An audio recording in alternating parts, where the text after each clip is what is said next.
dia, mundialmente rotundo de um ser humano. A mão senão nem sacar na mão, né, gente? Começou. Boa noite. É com muita alegria que nós estamos aqui hoje para poder conversar com as famílias do Instituto da Criança sobre a faixa etária que nós atendemos, uma das faixas etárias que nós atendemos aqui. Nós vamos conversar hoje o que os nossos filhos estão passando da fase de 4, 5 e 6 anos. Os medos, as birras, os efeitos da pandemia. Então, hoje nós estaremos na presença da nossa psicóloga da educação infantil, Ana Flávia, que irá discursar um pouco sobre esse tema. E eu estarei organizando as dúvidas de vocês para que no final eu apresente para a Ana Flávia e ela possa trocar ideias conosco. Então, um ótimo encontro para todos nós. Olá, boa noite. Que bom a gente estar aqui junto. Esse encontro é um encontro que a gente esperou muito que acontecesse. A gente tem aqui o auxílio do Gabriel, que está em toda a parte técnica. Esperamos que a gente tenha aí 1 hora de conversa. Como Sara bem disse, né, Sara? Nós vamos ter um momento assim que eu vou falar um pouco sobre essa fase e depois nós vamos conversar. Como? Sara vai trazer as perguntas que vocês vão colocando aí no chat e aí a nossa ideia é que vocês tenham ao final desse encontro um entendimento melhor de que fase do desenvolvimento que o seu filho, que a sua filha está vivenciando, tá bom? Fique à vontade para perguntar, toda pergunta é muito bem-vinda e também para deixar já a informação que nós vamos gravar, vai estar disponível no mesmo link que vocês acessaram para estar aqui hoje, tá bom? É essa, né? Vamos conversar sobre o que está acontecendo com o meu filho, com a minha filha, com a criança que nós, enquanto Instituto da Criança, acolhemos aqui e que vocês, enquanto pais, lidam no dia a dia, né? Quando a gente fala dessa idade, é uma pergunta importante, assim, que fase é essa? Né? Do que momento é esse que nós estamos falando? Nós vamos fazer um recorte na fase do desenvolvimento, né? Que nós aqui na escola atendemos no primeiro e no segundo período, em torno, vou ir lendo aqui para ir acompanhando junto com vocês, vamos lendo junto, tá, gente? Nós vamos considerar a idade dos 4 aos 6 anos, podendo variar de criança para criança, uma vez que cada contexto é único. Isso, gente, é de uma importância tão grande, porque quando a gente faz esse recorte, a gente está falando que pode acontecer antes dos 4 anos, pode ser depois, em torno dessa fase, tá? Então pode ser que eu vou falar coisas aqui que você não está percebendo no seu filho, ainda, na sua filha, na sua criança, mas que daqui a um pouco de tempo vai começar a acontecer porque faz parte, tá bom? Essa idade também é chamada de adolescência da infância e idade do medo. Então, assim, só para a gente trazer aí esse contexto de emoção, né? Que eu sei que todas as famílias vivem, né? Com crianças pequenas em casa, nós aqui na escola também, e nós vamos entender melhor por que adolescência da infância, por que idade do medo. Às vezes, nessa fase, a criança parece que está regredindo e, ao mesmo tempo, ela está dando conta de fazer coisas que não fazia antes. Ela vai demonstrar, ora, força e ora, medo. Olha, gente, é um dilema para a criança, né? Quando ela vive essa dualidade de emoções. E aí, um outro recorte que nós vamos fazer é sobre a pandemia, né? Porque as crianças se desenvolvem, eu me desenvolvi, né? Vivi essa fase, você que está aí viveu essa fase, a gente não lembra, que já faz muito tempo, né? Mas nesse momento específico a gente está falando da pandemia também. A pandemia trouxe impacto? Sim, ela trouxe. Houve um aumento de medo e de tensão no clima emocional nas famílias, nas casas, em nós, né, gente? Todo mundo sentiu a ameaça do momento da pandemia que nós estamos vivendo. A criança capta isso. Ela tem um radar para captar o clima emocional, né, do ambiente que ela está vivendo, principalmente familiar. Também gerou um senso maior de proteção dos pais em relação aos filhos, né?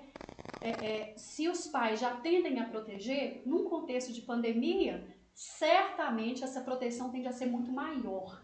Isso acaba trazendo também uma necessidade de novos hábitos, surgiram novos hábitos, como a restrição social, a higienização mais dependente do adulto, né? A gente supervisionando ali o tempo todo a higienização das mãos, aonde que a criança vai encostar, né? Em determinados lugares não pode colocar a mão. O sapato é às vezes é um fator que preocupa a gente, então a gente fala para a criança não colocar a mão no sapato, que é onde está o cadarço que ela precisa aprender a amarrar, que é onde ela precisa também aprender a se calçar, né? Mas nós estamos vivendo esse recorte de tempo. Na escola, gente, a gente não teve a vivência do ano letivo de 2020. Isso, para as crianças que estão no primeiro período, eles não tiveram a vivência do maternal 3. Para as crianças que estão no segundo período, eles não tiveram a vivência do primeiro período. E quando a gente trabalha na escola com toda uma sequência, né, de idade, de séries, a gente vai fazendo uma progressão de acordo com as capacidades das crianças. Então, a série anterior é sempre preparatória para a série seguinte. Então, nesse momento, nós não vivemos aqui na escola o ano de 2020 letivo. Foi remoto, né, para o primeiro período, e para o maternal 3 ele não aconteceu. Então, as crianças chegam em 2021 aqui na escola e a gente precisa se reprogramar, né, para trazer essa vivência que ficou, de certa maneira, adormecida, né? Mas criança é tudo de bom, gente, porque eles aprendem numa rapidez, elas aprendem numa rapidez, é um terreno fértil, é por isso que nós estamos aqui hoje, para aproveitar essa fase que é muito fértil. E que bom que você está aqui junto com a gente para poder entender melhor e semear melhor na vida do seu filho e nós, enquanto educadores, na vida das crianças que a gente acompanha. Nesse contexto, é justamente o que eu coloquei, porém, é uma fase de desenvolvimento psico-biosocial, ou seja, teve a pandemia, estamos em plena pandemia, mas a criança continua o seu processo de desenvolvimento. Então, apesar de ter todas essas questões, é claro que eu fiz assim, eu pontuei algumas questões, né, gente? Cada família está vivenciando isso de uma maneira própria, diferente, da maneira que está dando conta. Então, o contexto de cada família é significativo para a criança dessa família, né? E aí, em qualquer contexto, a criança continua se desenvolvendo e tendo características muito próprias dessa fase. Vamos ver o que mais que a gente está falando, né? No caso da criança, há um salto cognitivo. O que nós estamos falando aí? Esse salto cognitivo dá uma capacidade, um upgrade para ela de entender melhor as situações, tecer mais teorias a respeito das perguntas que ela tem. Criança pergunta, é dela, curiosa, exploradora, ela vai entendendo melhor as situações. Há uma necessidade, gente, enorme de diferenciação da identidade. E aí, nesse quesito, junto com o salto cognitivo, nós vamos falar disso melhor, tem aí um caldeirão de emoção que a criança ela vai precisar de fazer algumas coisas que para nós, enquanto adultos, enquanto pai, enquanto mãe, menos um pouco enquanto educador, porque a gente fala que pai e mãe, gente, é uma veia diferente que acessa, né, a criança. Nós, educadores, a gente tem um distanciamento necessário, nós não somos do mesmo sangue, não somos da mesma família, então a gente consegue se distanciar melhor das situações de maior conflito, a gente consegue atuar com mais objetividade. Na família, a gente é pura emoção e muito dependente do contexto familiar, do ambiente familiar. Às vezes esse ambiente fica mais quente, mais emocionante, muito também em função do salto cognitivo que a criança dá e da necessidade de diferenciação da identidade dela, que dá para ela uma compreensão maior da realidade. Por isso, nós, educadores, eu estou chamando educadores, pais, professores, coordenadoras, psicólogas, psicopedagogos, as diretoras, enfim, todos os adultos que estão em contato com a criança, nós precisamos.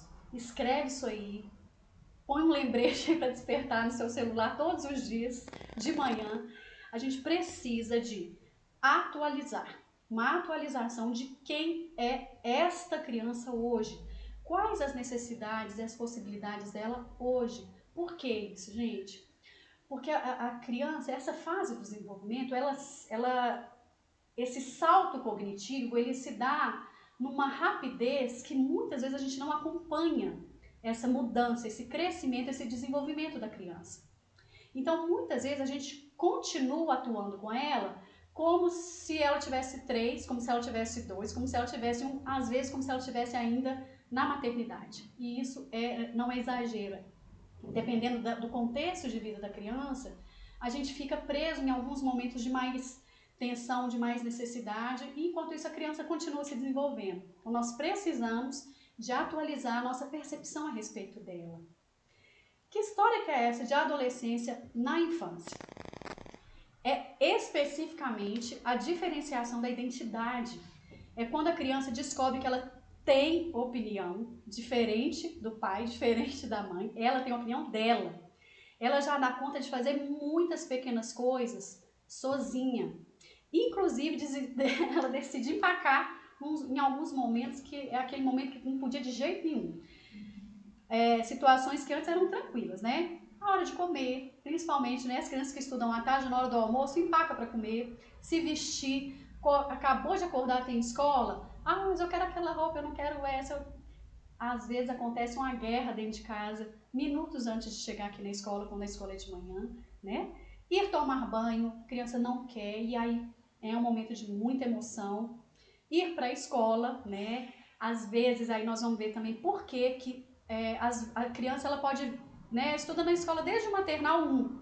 Chega nos períodos ali em torno desses 4 anos, ela começa a agarrar. Nós vamos entender melhor por que ela começa a agarrar. Meu filho sempre entrava tão bem, será que está acontecendo alguma coisa na escola?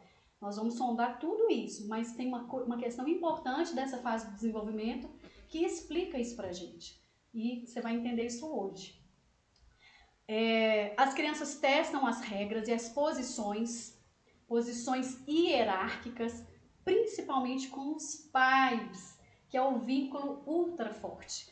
Quando, às vezes, vocês podem ter já me escutado falar, né, quando a gente tem conversas, entrevistas com a família, né, individuais, às vezes o pai e a mãe me relatam o que está acontecendo em casa e eu falo, que bom que isso está acontecendo lá, tá tudo certo, e que bom que é com vocês, porque o vínculo com o pai e mãe, e às vezes, aliás, a maior parte das vezes com a mãe, é mais intenso ainda porque ela está ali mais próxima que o pai. Então é onde os enfrentamentos vão acontecer assim, às vezes 1 por dia, 2, 10, 50, enquanto o dia estiver vigorando, tem enfrentamento acontecendo. Boa notícia, seu filho está se desenvolvendo e faz parte dessa idade, né? Eu quero te aliviar aí o coração para saber que em muitas residências, em muitos endereços, isso está acontecendo ao mesmo tempo com as crianças nessa fase, né? O choro e o tom de voz impositivo se alternam, né? É um momento que a criança ela precisa testar a autoafirmação dela e ao mesmo tempo ela usa de situações de manipulação com a gente grande, às vezes a gente cai igual um pato, porque ela vai entendendo, é como se a criança mapeasse o terreno do pai, da mãe, da babá, da empregada, do vô, da avó, dos tios, dos irmãos, da professora, da coordenadora, da psicóloga, da psicopedagoga, enfim, ela capta como que ela, se eu quero uma coisa, por exemplo, eu quero assistir um desenho no celular, a criança sabe se é mais fácil conseguir isso com a mãe ou com o pai, e dependendo, ela vai manipular a situação sem a intenção disso, ela faz porque dá certo, para conseguir assistir o desenho dela, né? Eu coloquei aí uma charge do Calvin. O Calvin é uma criança de 6 anos, viu, gente? Então, ele fala muito, muito, muito. Você quer entender seu filho? Leia Calvin e Haroldo, né? Ele acorda e fala, eu acho que não vou para a escola hoje. A mãe fala, eu acho que você vai. E ele diz, eu acho que não. E, de repente, tá ele lá esperando um ônibus. Que droga, né? Ele tentou, né? Ele tentou fazer esse jogo de poder, de autoafirmação, de tentar decidir o que ele queria, de colocar a vontade dele, mas a mãe ali não se abalou, quem dera nós todos, né, gente? Não nos abalarmos, mas muitas vezes a gente abala em muito. Simplesmente, e é interessante que ela ali ela vai já pegando a roupa dele, né? Ela não dá confiança porque ele está falando, porque ela sabe, nesse momento eu vou inferir que ela sabe que escola não é negociável, não está na alçada da criança. Que mais? Vamos falar então de estratégias diante do enfrentamento. Quando a criança começa a tentar decidir e com esse tom de voz impositivo, querer dar as regras, falar que vai ser do jeito dela e que ela que manda, né? A gente precisa de focar no comportamento, não na criança. Eu tenho certeza que você já escutou falar disso, mas eu também tenho certeza que isso é um desafio enorme, né? Quando a criança faz tem uma situação de desrespeito com a gente briga com a criança e não apontando o comportamento dela, né? Isso, para esse momento de diferenciação da identidade, de formação da personalidade, é muito importante, porque às vezes quando a gente briga com a criança, falando, não estou acreditando que você está fazendo isso de novo, a gente pode gerar nela um entendimento de que ela é bem fracassada, incompetente, ela não dá conta de acertar, né? Tem um monte de mensagens que a gente pode passar para a criança. O que é diferente disso? É falar, filho, isso que você está fazendo não vale aqui em casa. É a gente ir para o comportamento, né? E não você está fazendo errado de novo. Isso que você está fazendo não vale aqui em casa, né? É uma pequena mudança, mas que muda tudo na percepção que ela tem dela através dos olhos dos pais, né? E criança está atento aí no seu olhar, a maneira que você percebe seu filho, que você tem expectativas a respeito dele ou dela, é o que a criança vai captar e vai reagir, ela vai corresponder a essa expectativa, né? Então, às vezes a gente acha que o nosso filho não vai dar conta, ele vai lá e corresponde à expectativa de não dar conta, porque a gente está contando para ele que ele, de novo, não conseguiu cumprir o combinado e não focando no comportamento. Isso é muito importante, viu, gente? Avalia aí. Tudo que eu vou falando aqui, gente, o mais legal é vocês irem ao longo aí da próxima semana ou 2 semanas, irem observando seu filho e a dinâmica da família para entender em que pé que nós estamos, tá bom? Manter a calma, difícil, desafio, talvez top aí, mas manter a calma, o eixo, demonstrando essa firmeza. A firmeza não é brigar e nem gritar, embora a raiva, a impaciência, o tempo pequeno às vezes nos leva a isso. Mas lembrar que a nossa função é de ensinar, orientar e acompanhar a criança. E que ela está em fase de aprendizado, ela está aprendendo. Né? Então, quando a gente mantém isso, a gente conta para ela que lembra da mãe do Calvin lá, não, você vai. Né? E aí a coisa flui melhor. A coerência verbal e corporal, o tom de voz, o nosso tom de voz comunica. Eu posso falar, não, filho, vamos na escola? Né? A mãe do Calvin poderia ter falado assim, mas ela falou, não, eu acho que você vai, com ponto final. É uma fala objetiva com ponto final. E não essa fala eu chamo fala com reticências, né? Não, filho, vamos na escola, vai ser tão legal hoje. Pronto, a criança viu que ela tem espaço para conseguir o que ela quer. Pelo tom de voz que a gente expressa ali o nosso posicionamento interno, né, na situação. Validar o sentimento, por exemplo, eu vou usar aquele exemplo ali do Calvin, tá, gente? Filho, tem hora que a gente não quer mesmo, tem hora que nem eu quero trabalhar, eu tenho certeza que você tá aí quentinho, que você quer ficar quentinho, mas nós precisamos de ir pra escola. Eu também queria ter ficado dormindo lá na minha cama, mas ó aqui, já tô aqui prontinho pra gente ir pra escola. Vamos pra escola? Então a gente valida o sentimento da criança e pula pra outra parte, não fica ali também um tempão não, né? Mas validar o sentimento é ajudar a criança a ela mesma se perceber, ela ir se lendo, ela ir se reconhecendo, ela ir se entendendo e dando conta de expressar o que ela está sentindo. Ajudar a criança a se reposicionar no acalmar. No caso do Calvin, ele viu que não ia ter muito jeito, mas ele podia ter feito um escândalo e falado, você não me deixa fazer o que eu não quero ir para a escola. É um momento a gente ajudar a criança a respirar, né? E isso, na verdade, não adianta fazer no momento do fervedouro, né? A gente tem que fazer isso depois, passou a situação, eu tenho certeza que você tem um monte de situação aí que você já vivenciou com seu filho. Fala, filho, lembra aquele dia que você não queria ir para a escola e que você ficou bravo? Então, como que você vai se acalmar se isso acontecer de novo, para a gente poder conversar, para a gente poder resolver as coisas. E aí a gente conta da gente, como que eu me acalmo? Eu vou contar para o meu filho, eu vou contar para minha filha como que eu me acalmo. Às vezes eu preciso de sair e falar, agora eu tô com muita raiva, eu vou lá no meu quarto, lavar meu rosto, eu vou tomar uma água e aí eu volto pra gente conversar, porque eu preciso me acalmar. Quando o adulto faz isso, ele abre uma porteira para a criança dar conta de fazer com ela mesma também. Então, ajudar a criança a se reposicionar no acalmar é maravilhoso, porque aí a gente não vai pondo mais lenha na fogueira e normalmente a gente não chega a entendimento nenhum, a acordo nenhum. Aproveitar os recursos que estão sendo ampliados na resolução de conflitos. Não escutar os choros de manipulação. É uma hora que a gente fala, filho, eu não estou te escutando. Você vai se acalmar para a gente conversar direito. A gente precisa de falar, eu escolho não te escutar nesse momento, porque eu sei que não é um choro de necessidade. Você sabe quando o choro do seu filho não é um choro de necessidade, né?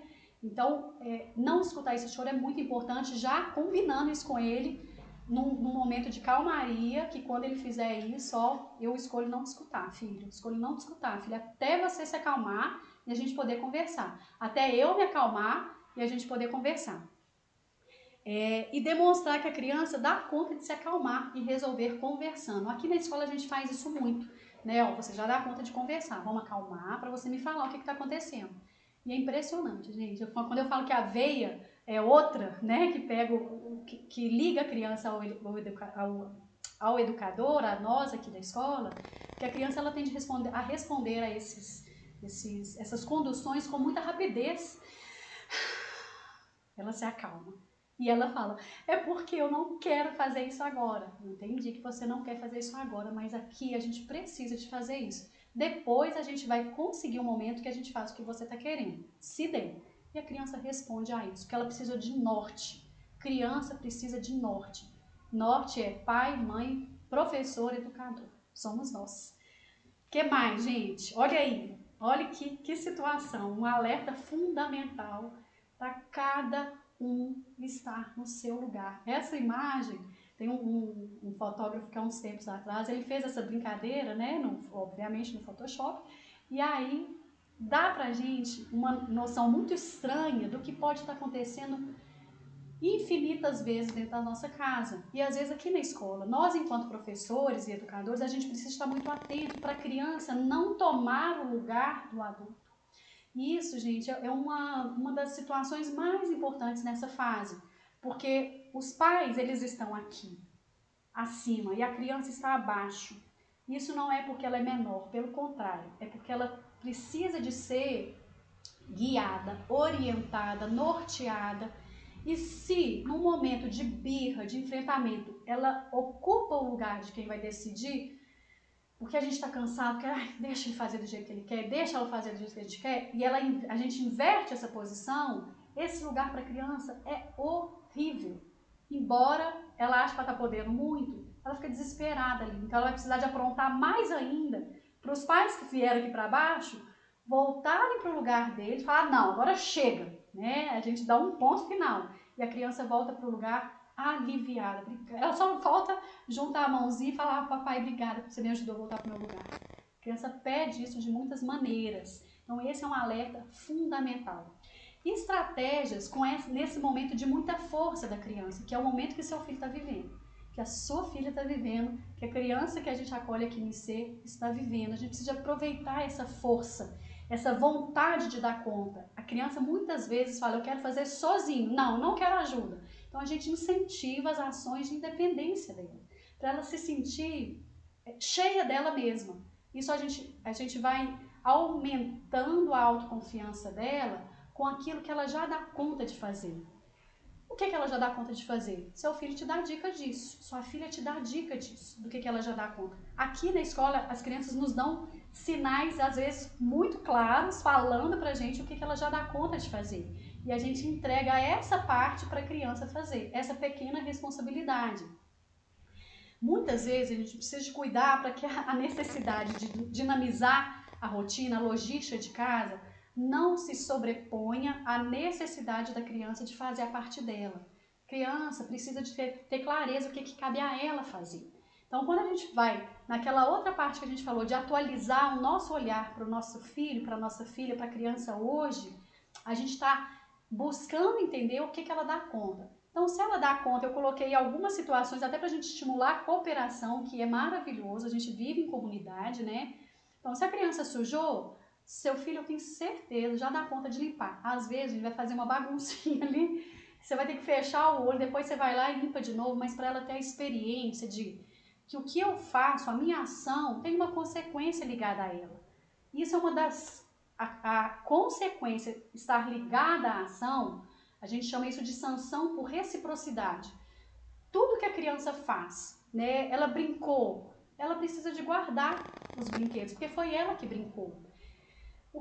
Esse seria um combinado? Por exemplo, aqui hoje, a partir de hoje aqui em casa, tudo que você brincar, primeiro você vai guardar para poder pegar outro brinquedo. A casa tem que ser organizada para isso. Tem casas que não tem esse funcionamento de organização, então a gente tem que buscar outras estratégias. Lembrando que cada família é de um jeito, né, gente? Cada um dá conta de uma parte aí.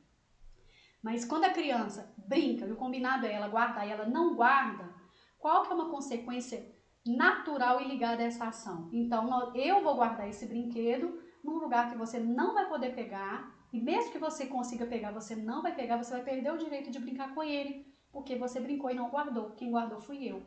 E você já dá conta de guardar. A criança ela vai entender, então, se eu quero brincar com esse brinquedo, eu vou ter que guardar ele da próxima vez. Né? Isso é um processo, viu, gente? A médio e longo prazo, a gente está semeando o melhor na criança. Às vezes, a curto prazo, não dá tanto resultado quanto falar assim, eu vou tirar o celular, eu vou tirar o jogo, que a criança fica aflita, ela não, eu guardo.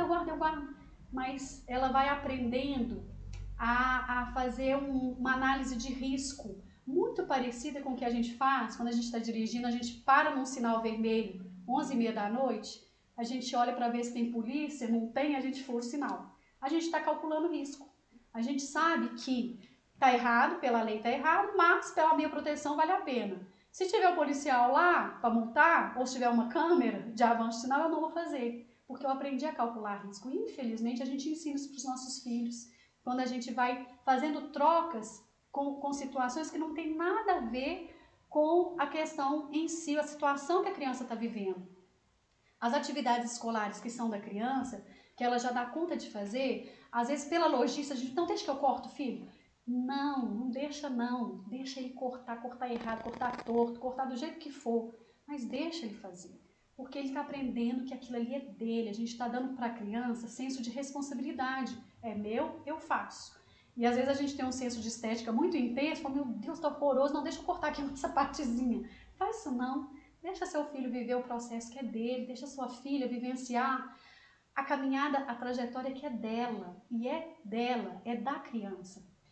Escolher roupa, gente, às vezes é um desespero, porque você deixa lá bonitinha a roupa do seu filho lá no dia anterior, chega lá na hora, ela quer vestir outra roupa, principalmente quando o horário está apertado, isso vira uma confusão. E é esse momento que a criança mapeia, que é um momento de tensão e que ela consegue fazer o que ela quer. Lembra que a gente falou da hierarquia, os pais aqui e a criança aqui? Quando o horário está apertado, é o horário que ela já mapeou, que se ela fizer muita birra e enfrentar o adulto bem enfrentado, ela decide a situação. Então ela mapeou os momentos de estresse por causa de horário, de cansaço da família, à noite, de madrugada, né? Deixa eu dormir com você, eu quero dormir, dorme. A gente já está cansado. Então são situações que a gente precisa de entender que vai ter tensão, porque a criança mapeou esse momento. Então, como é que a gente faz? Eu coloquei ali também tarefas da casa. Tem coisas na casa que ela já dá conta de fazer. Aqui na escola, as crianças limpam a mesa do lanche. Antes, ela vai e passa o álcool. Ela passa o papel toalha. O ajudante do dia, por exemplo, ele tem incumbências, essa palavra a gente nem usa tanto, que é dele. Então, vai levar algum material para a secretaria, para entregar para a secretária. Ele vai tomando conta e posse de pequenas tarefas que dá conta. Então, os materiais estão sempre acessíveis à criança para a gente não ficar entregando. É claro que no nosso momento de pandemia a gente nem pode entregar, mas até o próprio material dela ali está ali acessível para ela pegar ela dá conta de fechar o zíper. Às vezes a gente fica ali vendo a criança pelejando com o zíper e a gente fala, você quer ajuda? E aí a gente só aperta um pouquinho a mochila para ele continuar fazendo força e terminar de fechar. E a gente fala, tá vendo? Você deu conta, eu só te dei uma ajudinha, mas você que fez a força. Então a gente vai contando isso para a criança, né? Pode passar. Que salto cognitivo é esse, gente? Que caracteriza a idade do medo. A criança ela começa a manifestar medos diversos em situações em que antes não aparecia. Por exemplo, dormir sozinha, ficar no escuro, separar dos pais, né? E separar assim, no momento de entrar na escola, do distanciamento, na hora que precisa sair para trabalhar, chora, quer ficar junto o tempo todo. Às vezes, assim, só não entra aqui dentro daquela bolsa de canguru que a gente não tem, porque a gente não é canguru, porque não tem. Porque se pudesse entrar para ficar colado com a gente o tempo todo, né? A criança, nesse momento, e aí você vai entender o salto cognitivo, ela tem uma compreensão melhor cognitiva da realidade que ela está vivendo. Então a gente brinca, fala muito sério, que ela começa a colocar o pezinho lá na realidade e ela descobre que existem perigos que são reais, são de verdade, são para valer. Por exemplo, a morte é para valer. Não é igual a bela adormecida que está lá, e aí vem o príncipe dar um beijo e ela tá viva de novo. Não, morreu. Agora então na pandemia, mais ainda, pode ser que aí na sua família você perdeu pessoas do seu coração e a criança está vivenciando isso intensamente. Ou às vezes não aconteceu nada aqui, mas ela capta no ar e ela vai entendendo que tem coisas que acontecem para valer, que são muito sérias e que nós adultos tememos. Tem medo de perder os pais, né? Medo de assalto, né? Então, às vezes, a criança ela fica com medo de andar pela casa porque a gente também tem medo, né? Então, a gente vai precisar de trazer para ela um contexto de ajudar a lidar com a realidade. Calma, chega aí e conta, né? A realidade continua atrapalhando a minha vida, né? Porque a criança, ela vivencia esse dilema, né? Que ela tá... Aí quando a gente fala da autoafirmação e do medo, ela primeiro naquele momento que a gente chama de adolescência da infância, naquela hora ela está se sentindo forte, poderosa. Mas quando ela se depara com uma situação de realidade que ela não tem instrumento cognitivo também para entender a realidade toda, ela se sente ameaçada e fraca. É um dilema mesmo. Por isso que às vezes, gente, meu filho tem hora que ele dá conta de tudo e depois fica aqui agarrado em mim que não dá conta de nada. É essa dualidade mesmo dessa fase do desenvolvimento. Ao mesmo tempo, a criança ela dá a dica de que ela precisa de ajuda e ela precisa da nossa orientação clara e objetiva. Nós, adultos, já entendemos que a morte é de verdade, que acontece, mas a gente desconecta disso. A gente vai viver, né? Então a gente precisa de falar, filho, é verdade, a morte vai acontecer. Às vezes a criança pergunta, papai, você vai morrer? Às vezes já sabe que quando é mais velho, né, a pessoa, quando os idosos estão mais perto, né, do final da vida, fala, vovô vai morrer? E é importante falar, vai, mas ele está vivo, então vamos aproveitar, vamos escrever uma carta para o vovô, do jeito que você ainda está aprendendo a escrever, né, vamos escrever do jeito que você dá conta, vamos fazer um desenho para o vovô? A gente pega aí o movimento, afirma, a gente dá sempre verdade para a criança, caminho da verdade, mas ao mesmo tempo conta que a vida está aí, né? Conta que ela está tendo um recorte da realidade que é desproporcional, é como se a morte pudesse acontecer a qualquer momento. Então a gente vai contando, calma, não é assim também, né? E nesse processo que demora um tempo, todo processo leva tempo, ela vai entendendo essas situações e vai se acalmando, né? Então a gente precisa ter paciência aí. Eu coloquei aqui, gente, que o respeito é o eixo principal nesse momento, porque muitas vezes a gente invalida o que a criança está sentindo. Fala, meu filho, você nunca teve medo de ir no banheiro sozinha, agora você está com medo? A gente passa por cima do que a criança está vivendo e que está lá dentro dela de verdade. Então a gente precisa acolher e respeitar isso que ela está vivenciando, sabe? Para ela poder ter também liberdade de te contar quando ela estiver passando por um momento, um desafio, né? Isso, gente, é semente que a gente semeia para a vida. Lembra que a gente está falando da adolescência, da infância, mas tem uma adolescência que vai acontecer na adolescência e que o seu filho, se ele tiver acesso a você, ele vai poder ter um porto seguro quando ele precisar, né? Quando a coisa apertar, ele vai ter acesso a você. Que lá, quando ele era pequeno, em torno dos 4, 5, 6 anos, você validou o que ele estava sentindo, você respeitou o ponto de vista dele.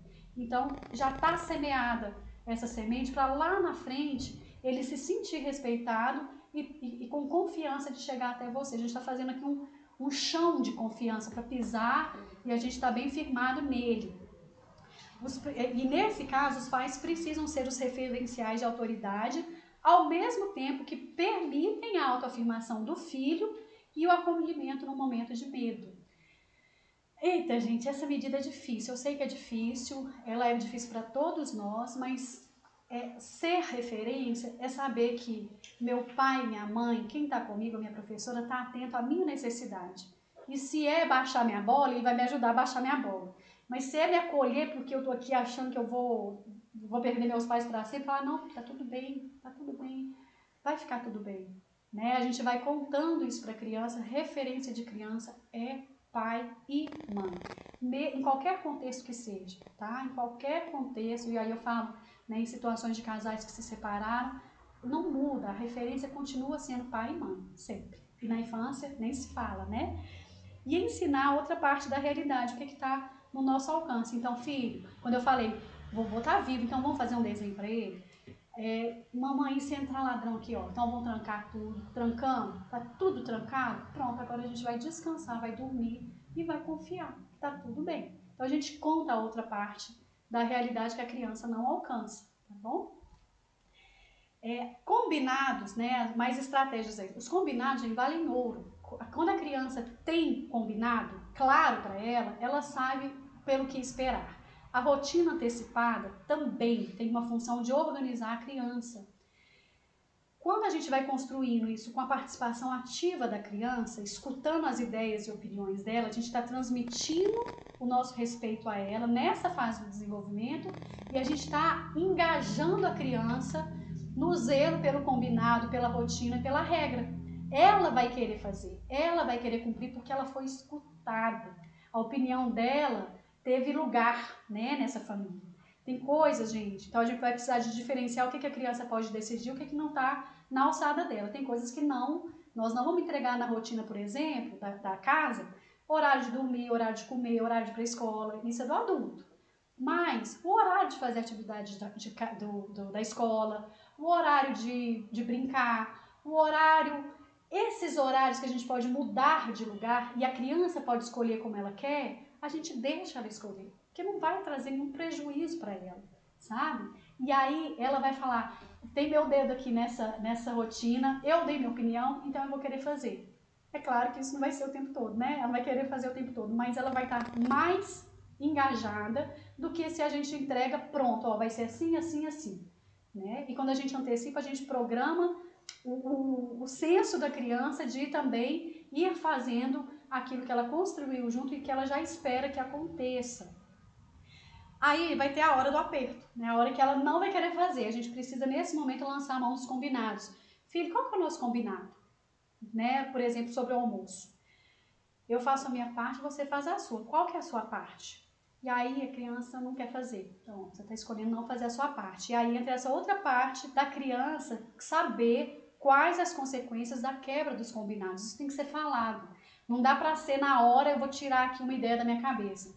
Filho, então nós nunca mais vamos voltar na casa do vovô e da vovó. Olha o que você está fazendo. Gente, nós vamos voltar na casa do vovô e da vovó. Então não dá pra gente falar as coisas que a gente não vai cumprir. Precisamos de cumprir o que a gente falou e, principalmente, quando a criança desrespeita o vovô, ela vai precisar de saber que nessa hora ela vai ficar, por exemplo, ao lado do papai até ela se acalmar e ter condição de ir lá e pedir desculpa pro vovô. E às vezes perguntar pro vovô o que então ela vai poder fazer para reparar o que ela fez. A reparação é fundamental, muito mais importante do que um pedido simples de desculpa, né? E aí a gente vai trazendo todo esse contexto de uma estabilidade emocional para nós, a gente está se resguardando também, enquanto adultos, e para a criança, né? Vamos ver o que mais que a gente tem aqui. As dúvidas, olha que maravilha. Gente, eu tentei correr para dar um panorama geral. Agora a Sara, ela está aí acompanhando o chat, ela vai fazer as perguntas, né, Sara? Vem cá que aí você pergunta e aí a gente vai respondendo junto também se precisar. Né? Vamos lá. Ó, primeiro, vários comentários. Pode falar bem alto. Primeiro, vários comentários no chat, né? A André falou que os enfrentamentos, quando você falou que os enfrentamentos são normais, ela falou que é alívio, que faz parte do desenvolvimento. A Raquel falou, quando você estava falando da questão de a gente valorizar, da gente olhar o comportamento da criança, a atitude que a criança teve e não o que ela fez, colocar esse foco na atitude da criança. Ela falou assim, Ana, as palavras deveriam ser um mantra. Para né? nós todos, Para né, nós gente? todos.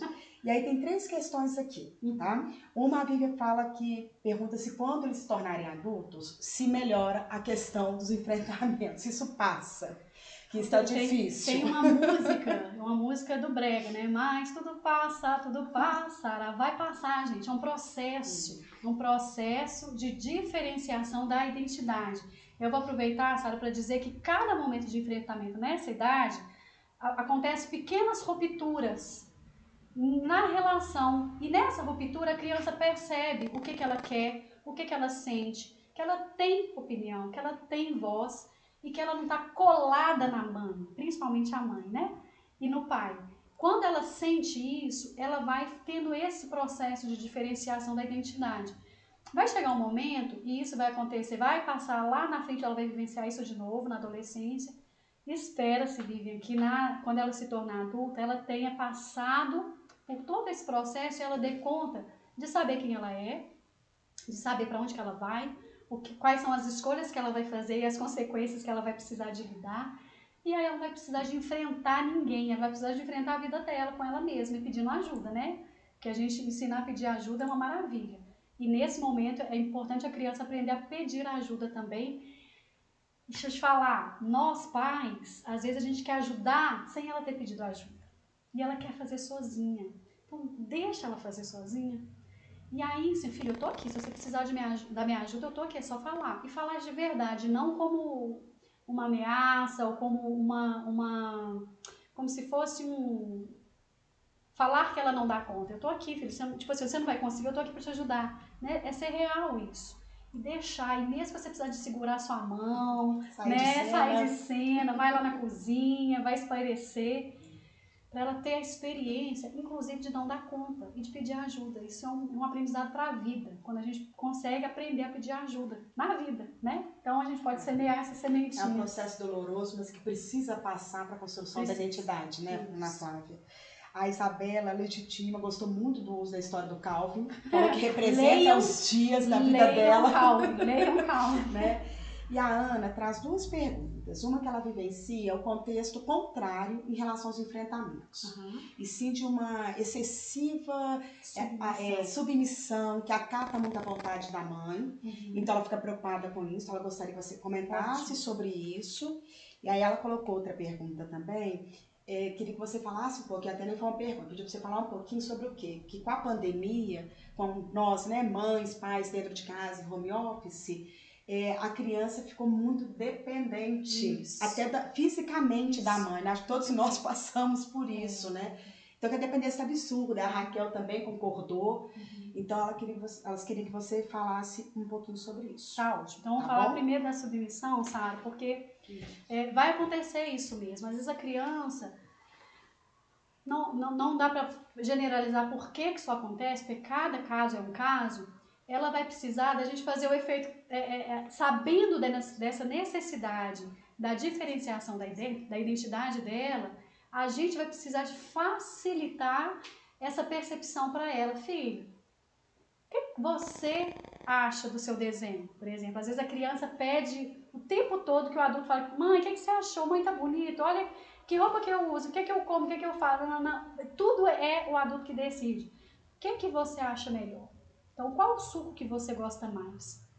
Vai perguntando de uma maneira que a criança tenha que olhar para dentro dela. Isso, gente, não é pra gente fazer agora assim, nossa, meu Deus do céu, eu preciso de ajudar meu filho. Não, é calma, vamos vivendo.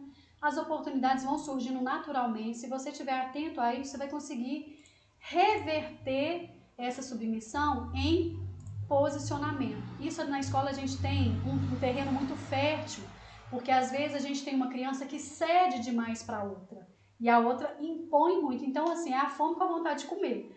Aí a gente vai precisar de fazer, Nos momentos de conflito, gente, é como se um mapa abrisse na nossa frente. A gente consegue mapear aonde que a criança tem força e aonde ela está fragilizada, precisando de investimento. E aí, para essa criança que impõe demais, a gente vai ajudar ela a escutar e perguntar para o colega o que ele quer fazer, de que ele quer brincar. Vamos escutar se o colega quer brincar disso? A gente faz isso muito aqui na escola. E ao mesmo tempo, a criança que sempre cede fala, conta para ele o que você quer brincar, conta para ele que você não gostou disso que ele fez. Você quer que eu te ajude? Às vezes a gente se torna modelo, o adulto se torna modelo, para a criança saber qual é o caminho que ela vai. E aí da próxima vez fala, agora é você que fala. Na próxima vez a gente dá um passo para trás e só faz assim. E cada vez mais afastando para a criança e se posicionando dentro dela, né? Então, a submissão nessa idade, vamos ficar atentos, pode ser que esse processo vai acontecer um pouquinho mais para frente, né? Mas tem que acontecer. Então, nós adultos podemos facilitar isso enchendo a criança dela mesma, né? Com relação à pandemia, né? Por isso que eu fiz questão de fazer aquele recorte no início do nosso encontro, porque é fato, gente. A gente, até pela dor, né, de ver nossas crianças vivendo tantas restrições, a gente tende a supri-las muito mais e não querer mais que elas se frustrem, além do que ela já está sendo frustrada pelo próprio contexto da pandemia, né? Porém, a frustração é uma coisa, assim, essencial. A criança precisa de vivenciar a frustração e aumentar a tolerância dela para a frustração. E muitas vezes, nessa ação da dependência do adulto fazer por ela, ela fica acomodada, né? Ela ficou mais acomodada ainda na pandemia.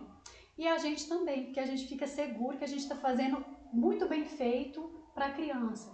Então nós vamos precisar de ver o que eu posso já afastar. Tem um texto que chama A Arte de se tornar uma mãe, e eu vou acrescentar, e um pai desnecessário. Eu amo o título, só o título para mim já valeu o texto todo, mas vai contando isso pra gente, aonde que eu já posso ser desnecessário pro meu filho, porque ele já tá me mostrando que ele dá conta. Às vezes eu vou ter que dar conta de deixar ele dar conta, porque às vezes eu tô aqui tão na proteção que eu que não vou dar conta, né, de sair de cena um pouco. E é passo a passo, não precisa sair de uma hora para outra, não. Você não vai dar conta, daqui a pouco você voltou e tá fazendo tudo igual, né? É assim que a gente faz.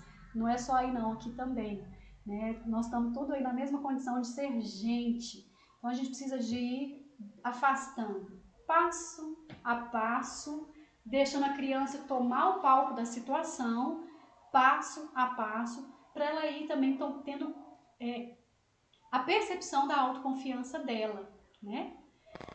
Penso que respondi, espero que sim. Sara, mais alguma pergunta? Sara está aqui fazendo levantamento de perguntas, isso, né, Sara? Isso. Vem cá, Sara, conta pra gente. Agora está perguntando como lidar com o mau humor. E a outra situação é da rotina, devido à pandemia, as questões da escola têm ficado bem desgastantes dentro de casa. Então a mãe pergunta se deveria deixar correr mais solto essa situação.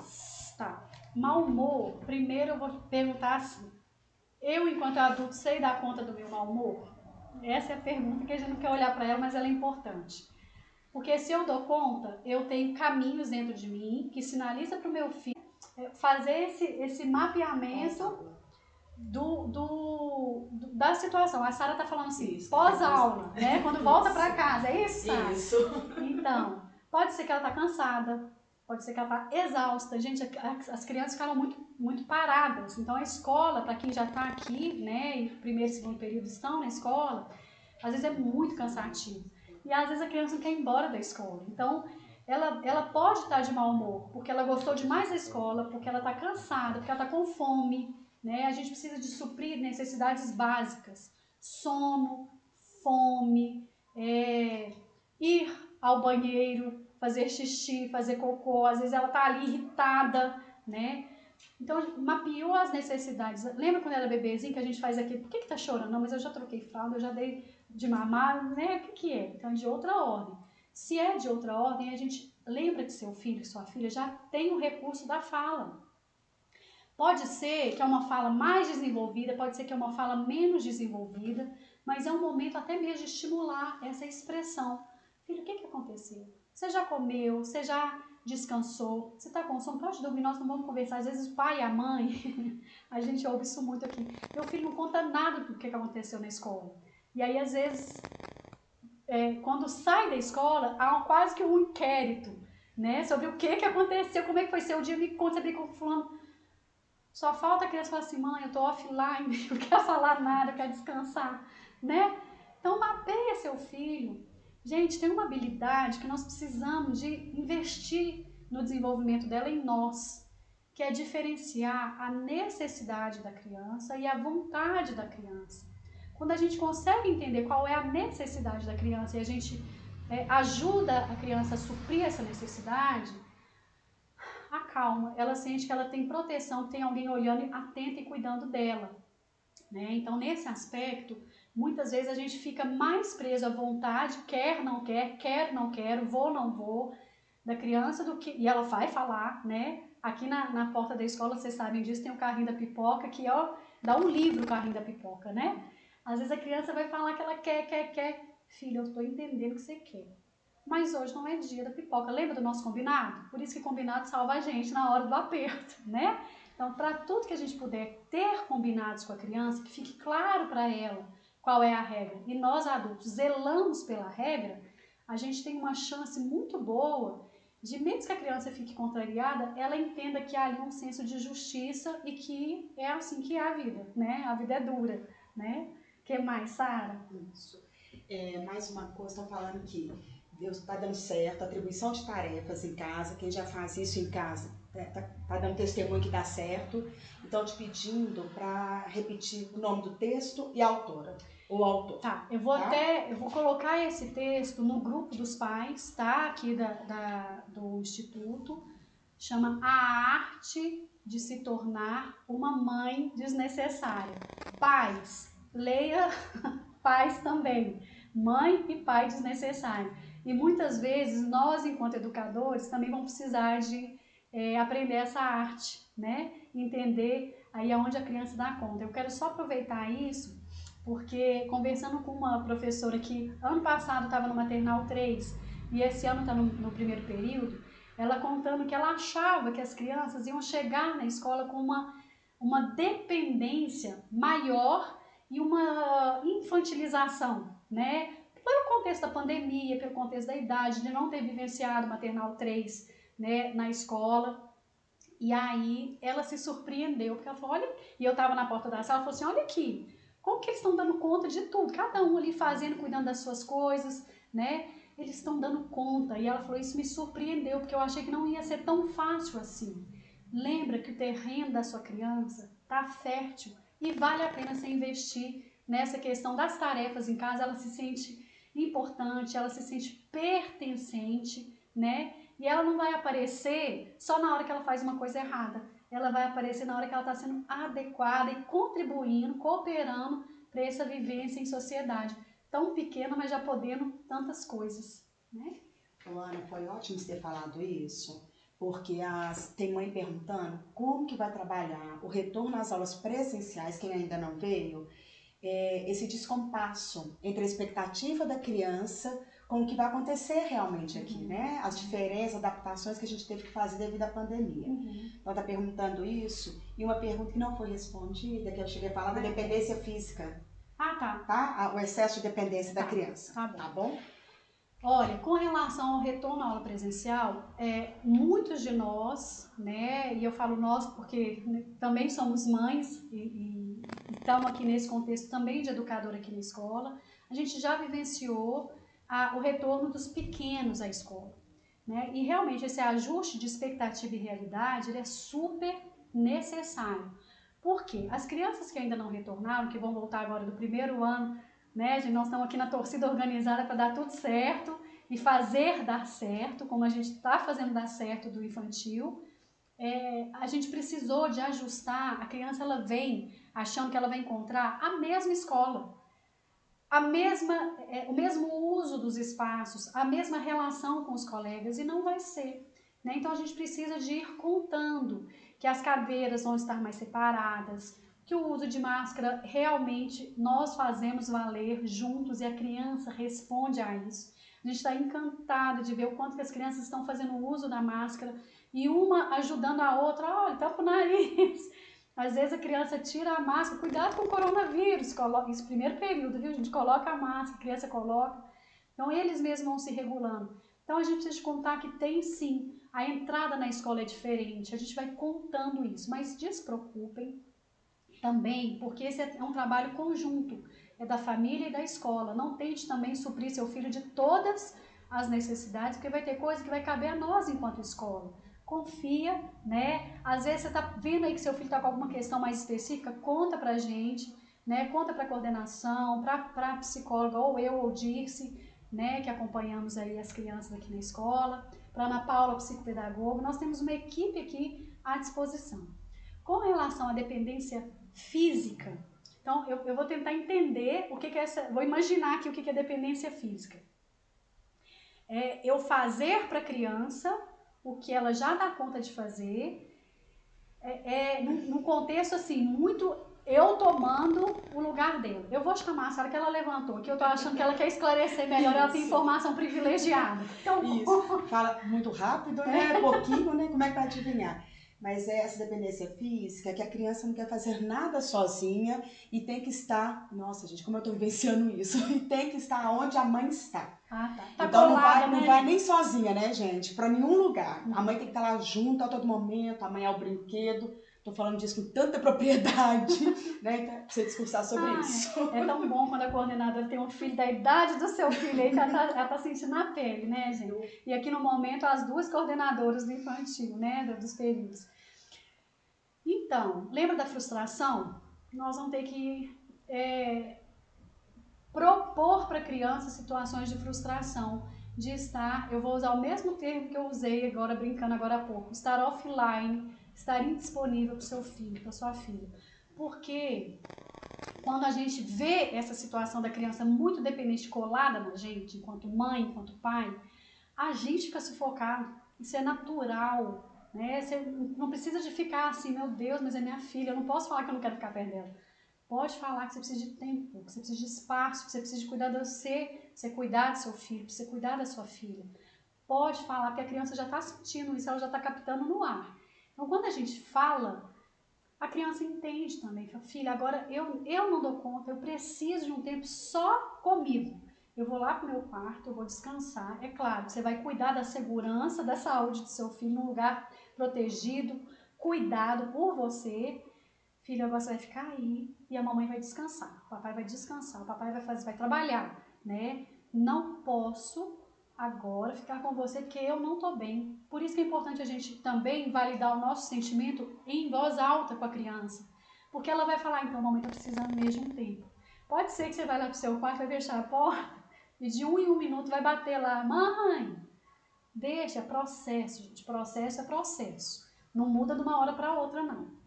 Isso, quando acontece, não é bom sinal. Então, é bom que seja progressivo, passo a passo, para se lançar no espaço, tá? Então, você precisa se retirar. Simples assim. Se retirar em alguns momentos, em momentos que você também está sufocado aí, seja por que motivo for, né? E conta isso pro seu filho, conta isso pra sua criança. A sua criança tem condição de entender e de ter empatia. Nós vamos estar ensinando uma outra coisa que é maravilhosa, que é se coloca no lugar da mamãe. Eu estou aqui o tempo todo com você, eu preciso de ir no banheiro, eu vou fechar a porta. Eu vou fechar a porta, porque esse momento é meu. Pode contar. A criança vai ficar lá chorando lá de fora? Deixa ela chorar. Amanhã ela vai chorar um pouquinho menos, depois ela vai chorar um pouquinho menos, depois ela vai cansando de chorar, ela vai entendendo. Eu falo, gente, que por observação e por experiência aí nesse tempo de trabalho e de ser mãe também, que toda mudança de comportamento do adulto para a criança é 2 semanas a 1 mês de guerra dentro de casa, tá? Então se prepare. Se só toma uma decisão, se você der conta de bancar ela. Às vezes a gente vai precisar de ajuda do parceiro, do cônjuge ali, para falar assim, me segura, não me deixa ceder, não. Porque nós estamos contando para a criança que ela já dá conta. Isso é maravilhoso. Lembra que ela precisa de da autoafirmação e da diferenciação da identidade dela, a gente está contando, filho, quando você era bebezinho, eu ficava aqui com você o tempo todo, você não é bebezinho mais, você já fez 4 anos, você já fez 5 anos.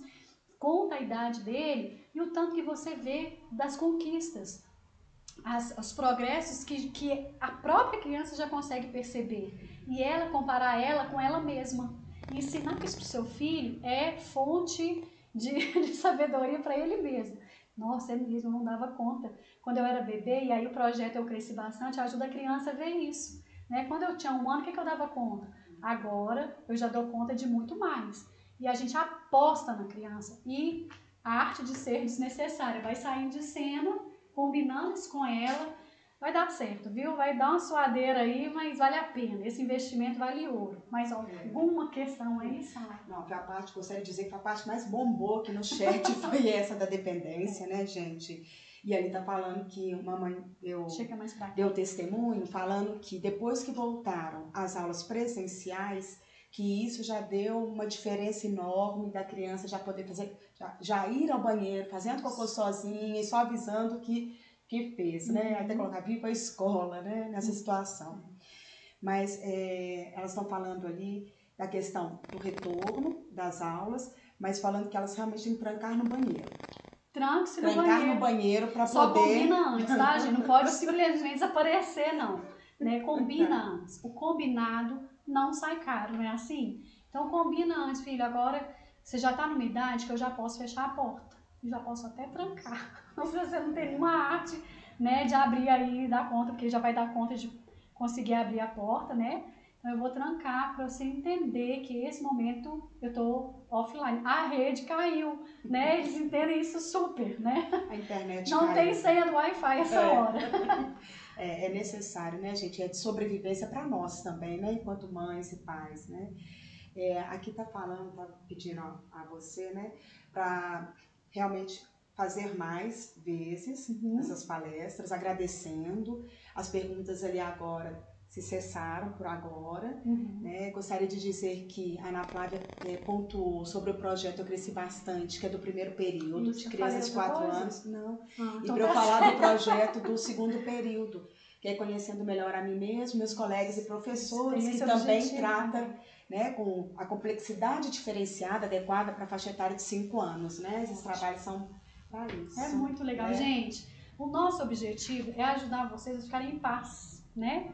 Não quer dizer que não vai ter conflito em casa, graças a Deus pelos conflitos. Lembra que é um mapa que abre aí na sua frente para você entender aonde que seu filho está forte e onde ele precisa de investimento, né? E sim, nós estamos testando esse jeito novo, esse encontro vai ficar gravado no mesmo link, quando você quiser, inclusive os pais, né, que você quiser compartilhar, é só enviar o link e conte pra gente do que você precisa de ouvir. Nós vamos fazer um encontro daqui a um mês e meio, nós já vamos estar quase em julho, vamos avaliar se agora ou em agosto, sobre a sexualidade, descobrindo a sexualidade e a afetividade na infância, que é um outro tema muito comum nessa fase do desenvolvimento. Então já quero aliviar seu coração aí, para você não achar que não tem errado acontecendo. Tá tudo certo.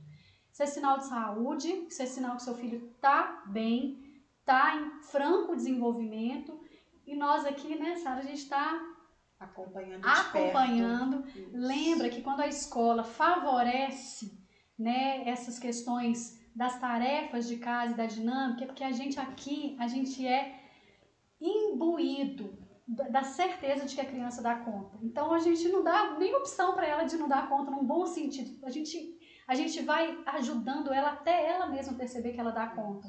E às vezes em casa a gente não atualizou, enquanto pai e mãe, o quanto que meu filho já dá conta. Então atualiza aí, aproveita que a escola, o que meu filho já está dando conta na escola? Então você vai dar conta aqui, né? E essa coisa até, por exemplo, de guardar o lanche, devolve tudo na lancheira, fecha, põe lá no lugar, já dá conta de pegar o prato, levar para a pia, ajudar a pôr a mesa, um monte de pequenas tarefas aí, que vocês vão encontrar bons caminhos e tamo junto, né? E eles se sentem felizes com isso, né? Vocês vão ver que eles crescem 2 metros com isso. O peito até estufa. Assim, tô podendo, né? Que a legenda que a gente passa é essa: você é capaz, meu filho, minha filha, vai em frente, eu tô aqui te olhando, né? A gente agradece, né, Ana Flávia? Valeu, né, Sara? Nós, o Instituto, agradecemos a presença de cada uma de vocês, A gente espera que a gente tenha contribuído de alguma maneira, né? Depois seria interessante ter o feedback de vocês. Eu já tive alguns ali pelo chat, alguns no meu privado, no WhatsApp. A gente agradece muito e continue contando com a gente, porque família e escola andando juntas, e o Instituto acredita nisso fielmente, é a criança que ganha. E cresce todo mundo. Cresce todo mundo. Muito obrigada. Obrigada, Até pessoal. o próximo encontro. E vamos que vamos. Que os nossos pequenos estão com todo o gás para crescer. É isso aí. Enfim.